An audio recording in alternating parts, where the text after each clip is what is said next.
All right, there's the bell work. Take a minute, see if you can do this one, then we'll go over, okay?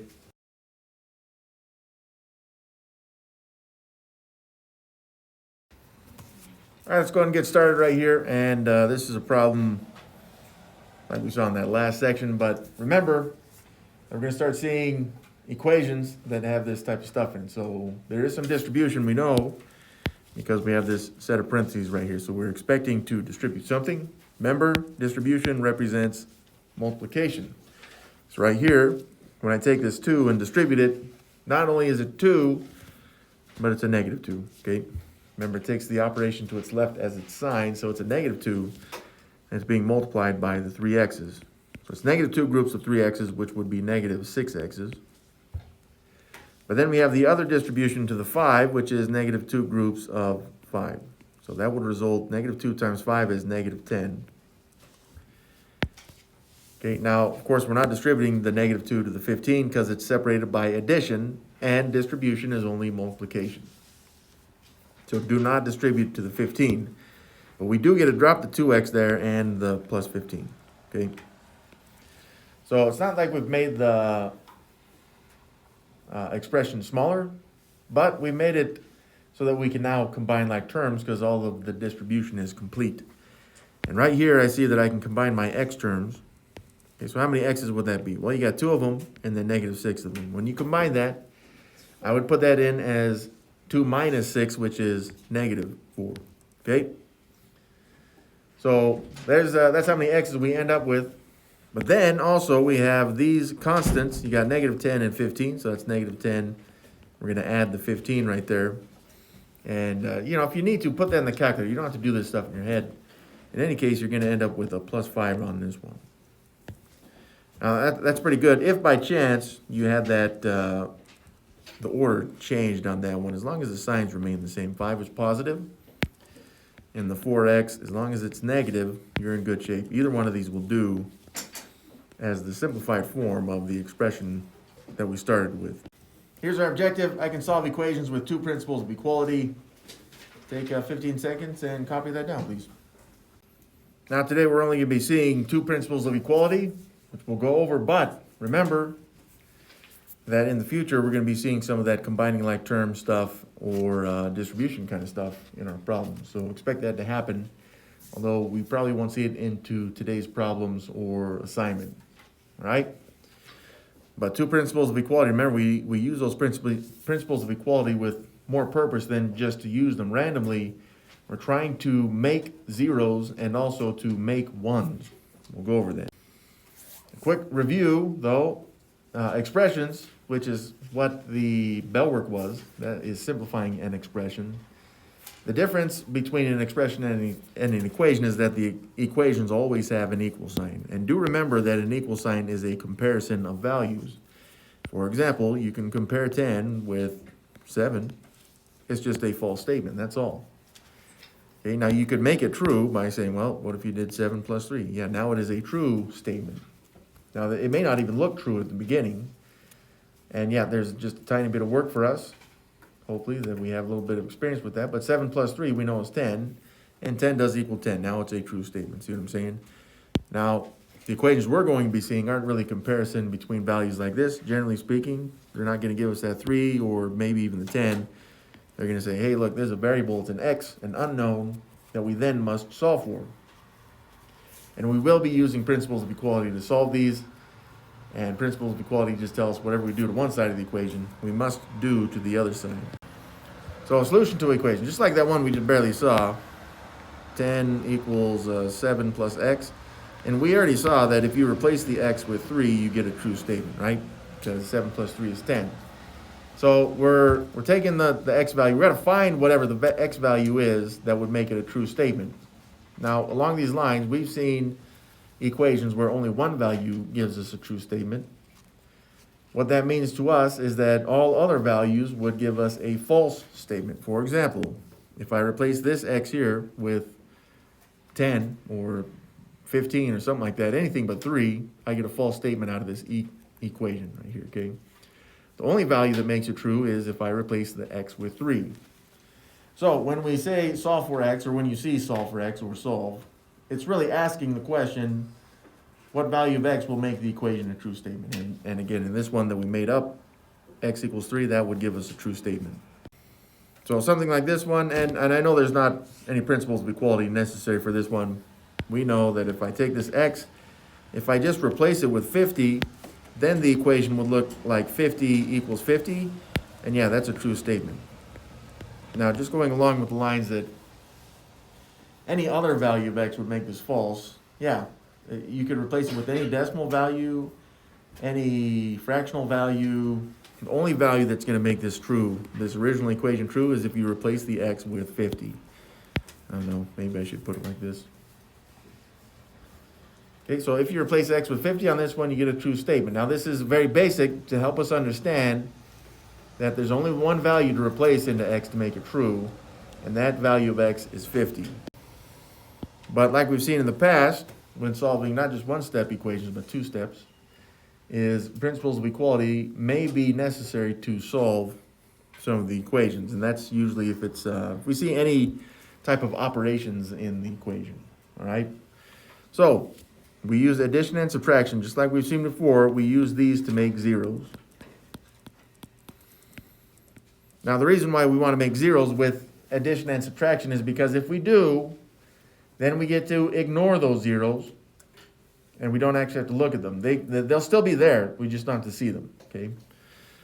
And usually, we'll do this first before we use the other two, one of the other two principles of equality, and we use these two, multiplication or division. And it's not just to make ones. It is to make ones, but it's to make the coefficient.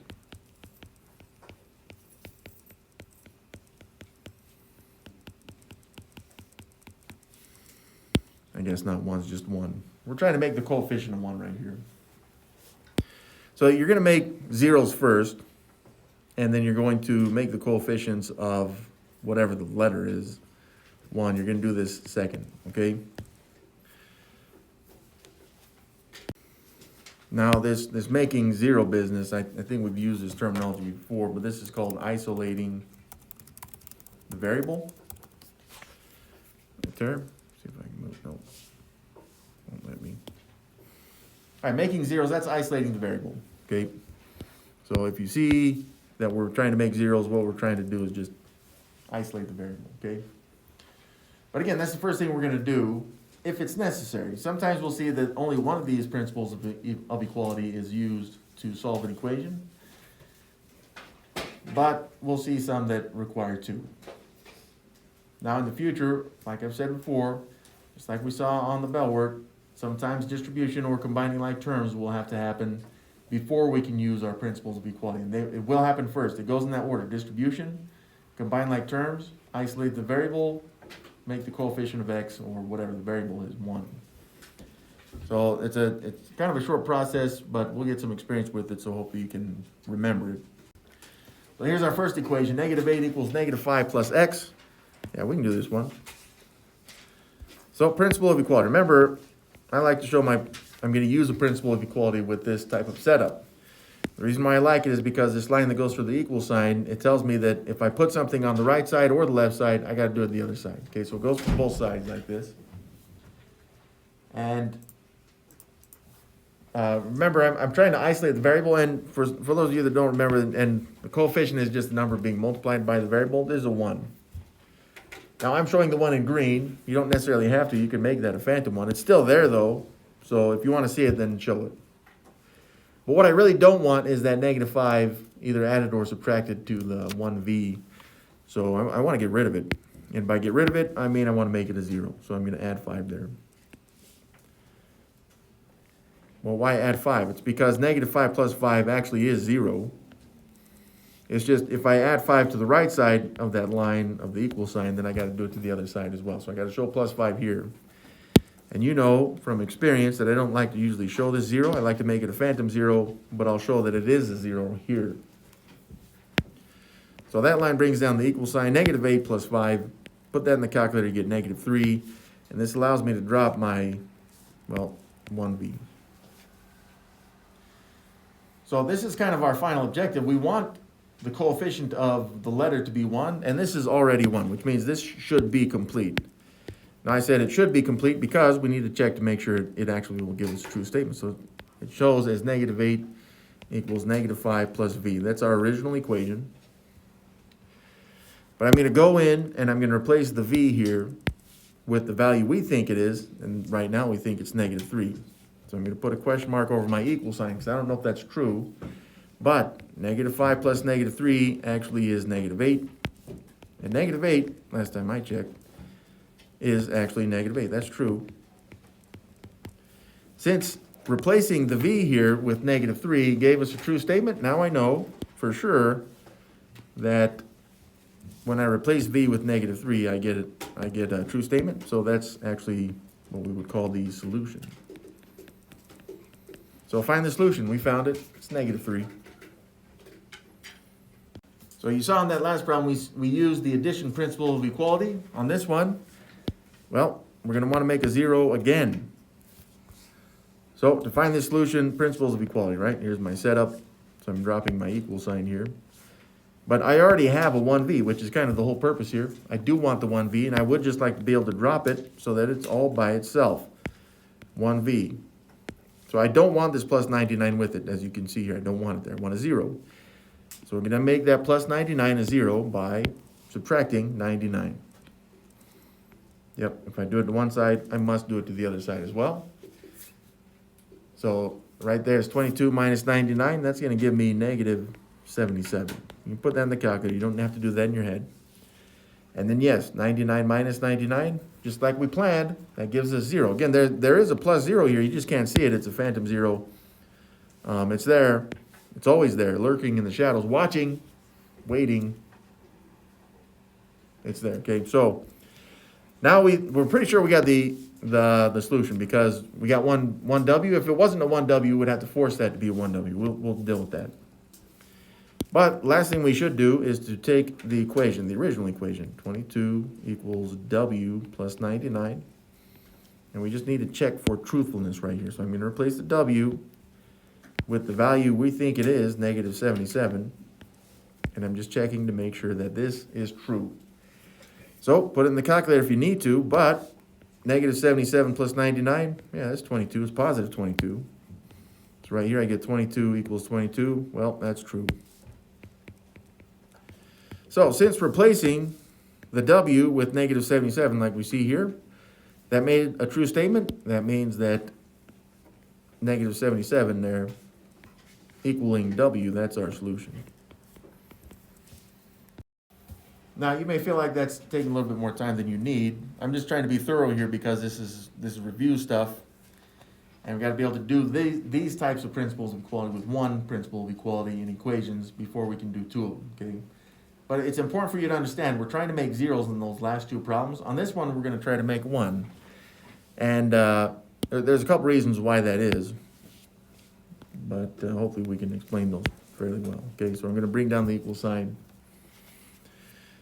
Now, one of the mistakes here that students make is they say, hey, look, here's what I'm going to do. I got 6 p's, so I'm going to subtract 6 from both sides. The problem with this is that here you got a 6p term, and here you got a negative 6 term. These are not even like terms that you can combine. You can't use subtraction principle of equality or addition right here, because then you'd be combining unlike terms. You have to combine like terms. What I need is for that 6p to become a 1p. Well, how do you make a 6 a 1? Well, it's already being multiplied by the p, and for those of you that remember, hopefully, there is a multiplication sign that just can't see it, and multiplication is the only operation where we don't actually have to show it all the time. So that's 6 times p, so how do I make a 6 a 1? Well, I'm going to take that 6, and I'm going to divide it by itself, 6. 6 divided by 6 actually is 1, just as we planned, but see how I divided by 6 on the right? Meaning I need to also divide by 6 on the left. So that's negative 42 divided by 6, which is negative 7. So I get a p-value that's negative 7. And I'm pretty sure that's correct, but I do want to check. So I'm going to write out the original equation. 42, negative 42, needs to equal 6 times the p. But right now, we're pretty sure the p is negative 7. Let's find out. So that's 6 times negative 7. Got a question mark over the equal sign because I don't know if it's true or not, but actually 6 times negative 7 is negative 42. And yep, negative 42 does actually equal negative 42. That's a true statement right there. So that means if you went in and you replaced P with negative 7, like we did here, you get a true statement, meaning that negative 7 being P, that's our solution. These types of problems seem to throw students off a little bit more than usual. But as long as we understand what's going on in this problem, I'm gonna kind of show it. Well, I'll show it once actually. If I show it two different ways, it can be kind of confusing. But in any case, it is important to understand that this fraction line right here is a division sign. Some of you may prefer to see this as 1p, okay? In which case you could just keep it as a fraction like this. It's really 1 over negative 5 times the p. Now the reason why that's important is because what I really want out of this, because I'm using a principle of equality, is I would like this just to be 1p. Just like we've seen, right? But how do you make that 1 divided by negative 5, how do you make it a 1 in green like I have there? Well, to do that, we're going to have to take this and multiply it by the negative 5. So this really comes out to 1 over negative 5. It's a fraction times the negative 5. And that's how we get 1 out of that, okay? It's just, remember, if you do it to one side, you're going to have to do it to the other side as well. So I got to take the negative 23 and also multiply it by negative 5, which then gives us, it's a positive value, 115. Now, it's already equaling 1p, so I don't have to worry about doing anything more other than to just check to make sure that this is going to give us a true statement. So I should get negative 23 equaling p over or divided by negative 5. But right now, we're going to replace the p with negative or positive 115. And here's my question mark. Check for truthfulness. And yep, 115 divided by negative 5, that is negative 23. You can check in your calculator, but that equals negative 23. So that's a true statement. And since it is true, that means we can box this in because we now know that it is the solution. It makes the original equation a true statement. Now, along the lines for this one, because a common mistake I've been seeing, especially while we're getting used to this, and this is all still fairly new for us. Even though we've done like a whole unit on it, it's still fairly new for us, okay? So a common mistake that we've been seeing is where students are like, instead of multiplying by 5 up here, where I did, some students are still dividing by negative 5 right there. And it'd be like saying divide by negative 5, divide by negative 5. No, you wouldn't divide twice to make this 1. That would be just divide by positive 25. And there's reasons for that, but just know that it won't work for now, okay? You're gonna have to, since it was already division right here with the fraction line, you're gonna have to use multiplication to make that a 1. All right, now the equation's a little bit bigger. The first part, the n divided by 3 though, that's pretty similar to that last problem we just barely did. Okay, so still gonna use principles of equality to solve this, but I know now that it's gonna take 2 principles of equality to solve. So let's get to it then. So I do want to isolate the variable, the n over 3. Okay, so I'm gonna still use some principle of equality here. But again, my idea is to isolate that n over 3, just so it's all by itself. Meaning that I do not want this 8 right there. I don't want that 8 plus this stuff. So I'm going to have to make that positive 8 a 0 by subtracting 8. It's just, if I do it to one side, I'm going to have to do it to the other side as well. Right? So 8 minus 8, that is actually 0, just as we would want and plan. And we've already dropped the n over 3, but then we got on the right side of the equal sign 15 minus 8, which is 7. Again, if you need to put that into the calculator, please do it, because the calculator knows it, and it doesn't have to think too much about it. You just got to tell it what you need. Next up, because we're not done yet, in the end here, so we're going to use another principle of equality, I really want 1n, not n divided by 3, and I want to see what that would equal. Okay, so I got to use the principle of equality to make a 1. See this? Which means that since I'm forcing this coefficient of n to be a 1, I'm using either multiplication or division. And again, a common mistake that we're seeing here is where students are like, hey, look, I can divide by 3. Well, you already were dividing by 3, so you can't just divide by 3 again. In this case, we're going to need to multiply by 3. And so the 7 also will multiply by 3. Okay? And again, for those of you that need, like if this helps, you see it as 1/3 times 3. That's how we get the 1 there. All right? And then on the right side, 3 times 7, that's 21. So the coefficient of the letter is 1, which means that, and we're not adding or subtracting to the ends, which means that that should be pretty much done. Let's go back to the original and check. So it's 8 plus n over 3 equals 15. Right now, I'm pretty sure if we were to replace the n with 21, we're going to get a true statement. Let's find out.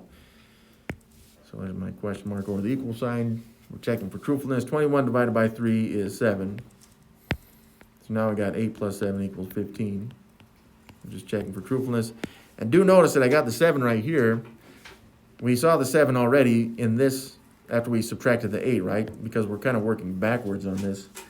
And last time I checked, 8 plus 7, yeah, it's 15.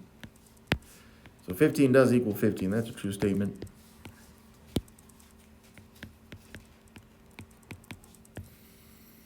Since that is true, I can go back to my answer. 1n equals 21.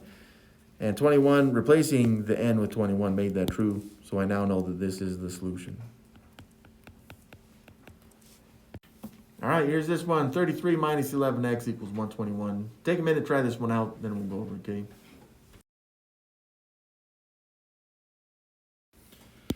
So for this one, we still got some principles of equality to use. And just like we saw in that last problem, I want to isolate the x's, right? So I got that negative 11x. I really want to be able to just drop it by itself. And it's not just 11x. Remember, it takes that minus sign to its left as its sign. So it's negative 11x. It's that 33 I don't want. I got to make it a 0 by subtracting 33. And yet we're making it a 0, so remember, we're using either addition or subtraction principles of equality.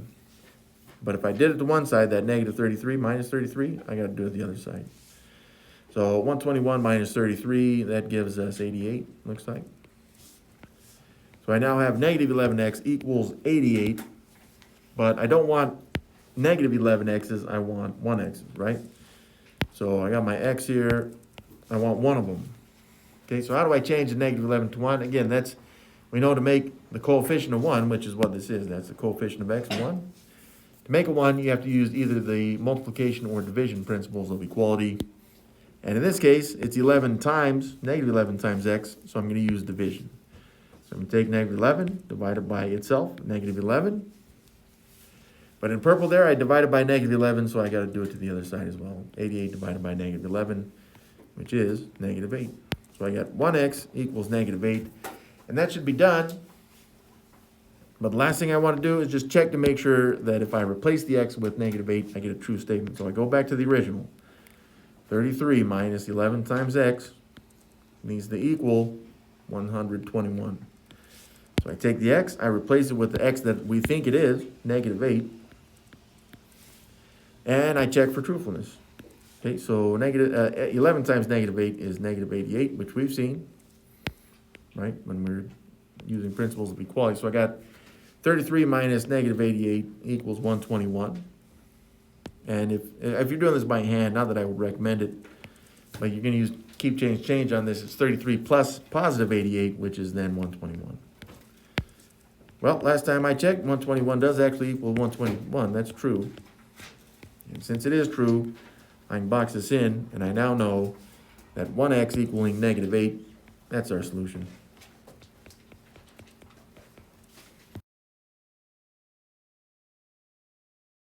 Here's our objective. I can solve equations with two principles of equality. And just like we've seen, you make some zeros first, and then you make some ones second, usually the coefficient of x, or whatever the variable is.